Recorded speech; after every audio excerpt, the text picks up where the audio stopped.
Welcome to Standard Operating Procedures for Maintaining Member Files section.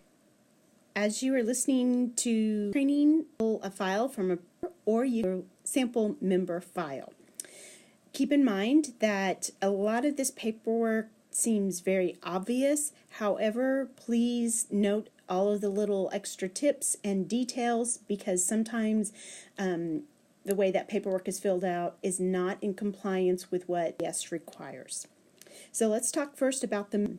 This seems really obvious, but there can be some glitches if you're not careful. So first and foremost, make sure that the member is filling out their paperwork according to first and last name reads on their Social Security card. There's been instances where a member maybe has a nickname, and so throughout all their paperwork, they're using their nickname, and then when you go into eGrants and you register them, if you're using their nickname, then when they go to the MyAmeriCorps website to enroll and they put in their Social Security, it doesn't recognize a member because the correct name was not utilized as you entered in all their information. The other little snafu that has happened before is a member maybe has has two last names, whether it's hyphenated or not. And so once again, members sometimes just drop one of their, keep it easy on how they fill out paperwork. But once again, this will cause the same entered in eGrants or MyAmeriCorps as it appears on their Social Security card. It won't register that member's record cannot be found. All right, terms of service. This just from the number of years that they've served in the program. Keep in mind that if a member has served in an AmeriCorps program, that are out how many hours they've served, and then that will affect the number of years they're able to serve with us. So AmeriCorps.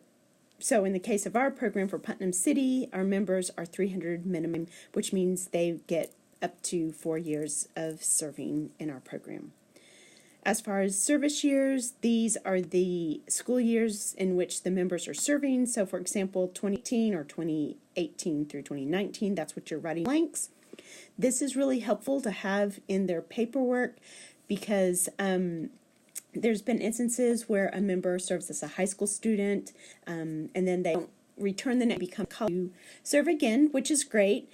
But if you're ever audited or you need to refer back to the original file, it just helps if you have right on this page what is the prior year in which they have served, so that you can reference that paperwork when and if needed. Okay, let's talk about start date. Start date is the date that the members begin to officially count their service hours, whether that's their first day of training or it's their first day at the service. That CNCS requires that the member must be enrolled in advance and in my 30 days from this date. And this is calendar days. This includes weekends and any holidays. Member application. This is something that is going to be downloaded from the Talent Ed Recruit and Hire, which is the system that Putnam City employees must go through in order to be hired by the district. All right, in terms of the W-4 form, just confirm that you're using it, and if members have questions about whether or not they're putting a 0 or a 1 or other number, you can refer to the AmeriCorps member checklist, paper checklist that goes into more details as to how you can help them determine what to write. Number 3, copy of government-issued photo ID. So what we mean by this is either a driver's license, a learner's permit, or Social Security. School ID will not work for this documentation. So if you have a member who does not have any of those forms of ID, then they will need to the departments and get a state-issued ID card. At least 20 be responsible for. And please give them a heads up that it may require a little bit of wait time. The DMV is a very busy place, and so it's not quick and easy going in and getting it done within 5 minutes. It's going to probably require a wait. Also, make sure when you're making that copy of that government-issued photo ID that you're checking the expiration date. Make sure that since it's not is, then you can't use it and they have to get a new one issued. As far as the copy of a passport or permanent resident card, this is only required for members who were not born in the United States. So once again, make sure that the passport is valid and not expired. It's a permanent resident card. Note also that the card needs to, when you turn it over, make sure that you're verifying the details on that.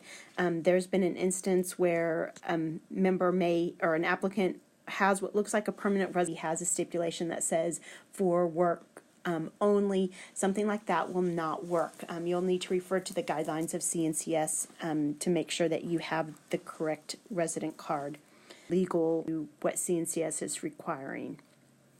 All right, let's talk about the signed member contract. Please just note on this one that the dates on it have to be signed and dated before the start of service. It can be on the start date of service, but for my purposes and for best practices and just to assure that you're in compliance, I always assure that it's signed prior to when the day that they start counting hours. It's really easy, doesn't require any signatures. You're just going to make copies of what our member position description is and set it in there. Number 8, on the high school diploma, publicity release and loan forbearance. Once again, just make sure that it's filled out, everything signed and dated accordingly. Parental consent, if a member is under 18 years old, we have all in this, they are something that the parent signs off on it, but other than that, every receives through their phone.